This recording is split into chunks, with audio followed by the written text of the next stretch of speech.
भारत की जनता और किसानों के नाम पर ये लोगों को बेवकूफ बना रहा है। ऐसे राकेश टिकैत को इस देश में रहने का कोई हक नहीं है। इसको तुरंत से तुरंत जल्दी से जल्दी जेल में डाल करके सलाखों के पीछे पहुंचाया जाए। और ये दोगला है, हर बात को मिनटों में पलट जाता है। इसके खिलाफ अगर जब भी कोई एक्शन लेगा तुरंत ये घड़ियाली आंसू बहा करके रोने लगता है, और रोता भी ऐसा है लुगाइयों की तरह से हूं करके। अरे राकेश टिकैत बेवकूफ इंसान, तू सोचता है तू रोएगा, लोगों की संपत्ति तेरे साथ उमड़ पड़ेगी, लोग दया दिखाएंगे तेरे ऊपर। अब कोई दया दिखाने वाला नहीं है राकेश टिकैत। आज जिस तरह से राकेश टिकैत ने देखिए किस तरह से पलटी मारी है। मोदी ने तीनों कानून वापस ले लिए और उसके बाद में भी राकेश टिकैत अनशन समाप्त करने के पक्ष में नहीं है। आज भी वो भारत सरकार को ब्लैकमेल कर रहा है और अपनी गंदी सोच का एक तरीके से परिचय दे रहा है। जिस तरीके से ये लोग बोलते थे तीनों कानून वापस ले लो तभी हम घर वापस जाएंगे, आज जब तीनों कानून वापस हो गए हैं तो ये लोग बोलते हैं कि अभी तो अनशन और चलेगा, अभी बीज के लिए कानून बनाओ, एमएसपी पे कानून बनाओ। अभी जब ये बात ही नहीं थी किसी तरह की भी, ये नए नए प्रोपिगेंडा उठा रहा है Rakesh Tikait. Latest news update के लिए डाउनलोड कीजिए रितम ऐप, ये आपको iOS और एंड्रॉयड पर उपलब्ध है। देखिए हमारे देश के अंदर बहुत ही ज़्यादा भ्रष्टाचार और भ्रष्टाचारी नेता हैं जिनको कि अच्छी चीज़ें बिल्कुल भी पसंद नहीं हैं। हमारे देश के अंदर ऐसे ऐसे लोग हैं जिन कमीशन एजेंट जो कि किसानों का खून चूसते हैं और किसानों का खून पसीने की कमाई को खा जाते हैं। उसी को लेकर के ये 3 कानून बनाए गए थे जिससे कि किसान कमीशन खोरों से बच सकें। मगर कमीशन खोरों के हाथ में और कमीशन खोरों के हाथों की कठपुतली बनकर हमारे ही देश के कुछ किसान नेता, जिन्होंने जिस तरह से एक सड़कों को जाम करना, लोगों को परेशान करना, लोगों की नृशंस हत्या करना और अपने डेरे तंबू लगा करके वहां पर दुनिया भरे का व्यभिचार फैलाना, इस बात को मद्देनजर रखते हुए हमारे देश के प्रधानमंत्री ने ये तीनों कानून आज रद्द कर दिए हैं। देखिए सबसे बड़ी बात यह आती है कि अब ये लोग सोचते हैं कि प्रधानमंत्री नरेंद्र मोदी ये किसानों से डर गए हैं या राकेश टिकैत से डर गए हैं। देखिए राकेश टिकैत एक तरीके से एक झूठा व्यभिचारी और नालायक किस्म का नेता है, किसान नेता, जो कि किसानों के कंधे पे रख करके अपनी राजनीति की बंदूक चलाना चाहता है।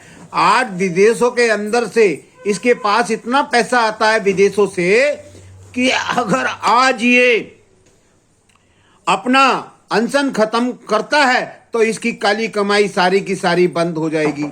इसलिए ये इस अनशन को, किसानों के प्रदर्शन को बंद नहीं होने देगा।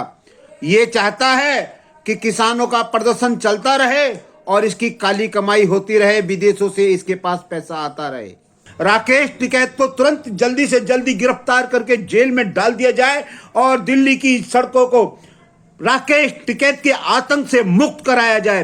राकेश टिकैत जिस तरह का आतंक फैला रहा है दिल्ली के अंदर, उस तरह के आतंक को आज झेलते झेलते दिल्ली को 1 साल हो गया और उसके बावजूद भी ना तो मोदी सरकार इसके लिए कुछ कर रही है, ना योगी सरकार इसके लिए कुछ कर रही है। दिल्ली की जनता बहुत परेशान है। मेरा आग्रह है मोदी सरकार, योगी सरकार से कि इस राकेश टिकैत को तुरंत एक्शन लेकर के और तुरंत इसको जेल में डाला जाए और दिल्ली की सड़कों को राकेश टिकैत के आतंक से मुक्त कराया जाए। इस तरह से दिल्ली की जनता और भारत की जनता के साथ जिस तरीके से खिलवाड़ कर रहा है और जिस तरीके से आतंक फैला रहा है, राकेश टिकैत एक राजद्रोह, देशद्रोही एक नेता है, ठीक है। और इसने जिस तरीके से दिल्ली को गुमराह किया और दिल्ली के जो किसान नेता हैं, बड़े बूढ़े जो बैठे हैं, उनको इनने गुमराह किया। किसान तो अपने खेतों में काम करते रहे हैं पूरे साल, सिर्फ ये बुजुर्ग लोगों को लेकर के अनशन पे बैठा रहा है। वही लोग इसके साथ रहे जिनके पास कोई काम धाम कुछ भी नहीं और जिनका व्यापार अच्छा चल रहा है, व्यापार करने वाले व्यापार कर रहे थे, वो सिर्फ राकेश टिकैत के साथ आकर के बैठे हुए थे इस अनशन के अंदर। आज राकेश टिकैत का जो एम्पायर है, देखिए कम से कम 100 गुना बढ़ चुका है। उसके पहले अगर 50 करोड़ की संपत्ति थी, आज वो बढ़ करके 5000 करोड़ की संपत्ति हो चुकी है। इसका हिसाब किताब कौन लगाएगा, कौन लेगा इसका हिसाब किताब? विदेशों से इतना पैसा राकेश टिकैत के पास आ रहा है, सारा पैसा ये खा रहा है। और जिस तरह से राजनीति कर रहा है और जिस तरह से तुम किसानों को भड़का रहा है, आज जब तीनों कानून जब वापस हो चुके हैं तो तेरे को भी शांतिपूर्व ढंग से अपने तंबू डेरे उठा करके और अपने घर मुजफ्फरनगर की तरफ को रवाना हो जाना चाहिए। मगर नहीं, तू तो गंदी नाली का कीड़ा है और नाली में ही रहेगा, लोगों को परेशान करेगा और खुद मौज मस्ती मारेगा। रोज दारू पिएगा, ठीक है, रोज मुर्गा खाएगा और किसानों को बैठा करके उनकी हत्याएं करवाएगा, बलात्कार करवाएगा। तेरा यही काम है, तू नीच आदमी है, नीच ही रहेगा। इसके समर्थन के अंदर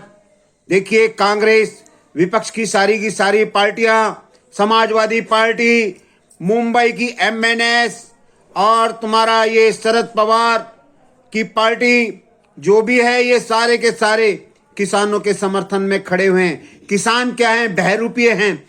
जिन लोगों ने दिल्ली के अंदर उपद्रव मचाया, दिल्ली के अंदर अशांति फैलाई, दिल्ली को आतताइयों के हवाले कर दिया, ये कोई किसान थोड़ी ना है। ये किसानों की आड़ लेकर के राकेश टिकैत अपनी राजनीति को चमकाने की कोशिश कर रहा है। आज ये अनशन खत्म करे और अनशन खत्म करके अपने घर पे जाए। देखिए इसका जो काले कुकर्म है, किस तरह से इसने 1.5 साल से 1 साल से जनता को परेशान कर रखा है। इसका सारा का सारा हिसाब योगी सरकार करेगी, क्योंकि ये यूपी का रहने वाला है और यूपी का मुख्यमंत्री किसी को भी छोड़ता नहीं है। अराजक तत्वों का तो वो ऐसा दुश्मन है कि उनसे इस तरह से बदला लेता है कि उसकी 7 पुश्तें तक हिल जाती हैं।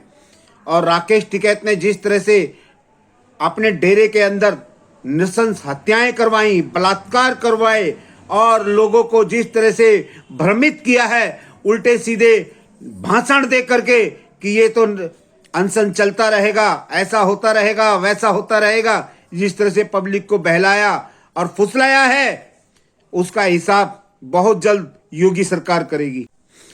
आज राहुल गांधी बोलते हैं किसान विजय दिवस मनाएंगे। किसका विजय दिवस, कैसा विजय दिवस?